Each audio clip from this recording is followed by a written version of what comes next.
የኔ ፍቅር ልደቴ 3 ቀን የቀረው ሰርፕራይዝ ታረጋኝ ነው። እንደዚህ አይነት ስጦታ የኔ ፍቅር ማንም ሰጥቶሽ አያውቅም።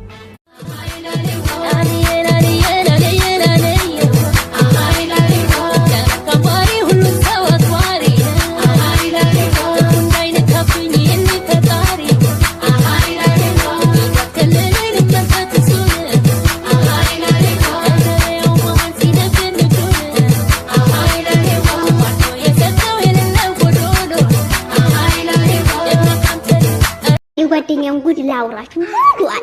በጣም ነው ሞደል በጣም ነው የምትወደኝና የሆነ ጊዜ ባልመጣላት ከዛ ባል ሲመጣላት ጸባይዋ ተቀየረ። ስናወራ ፍቅር ደወለ፣ የፍቅር እህት ደወለ፣ የፍቅር ወንድም ደወለ እያለ ስልክ ትዘጋለች። እናቴ ስማቸውን እንኳን ፍቅር ምናምን ነው የምትለውና የባሌ ቤተሰቦች ውስጤ ናቸው፣ ባሌ ህይወቴ ነው ምናምን ትለኛለች። አሁን የተጣሉ ጊዜ እኔ መጣላታቸውን አላወኩም። ደውል ሳረግላት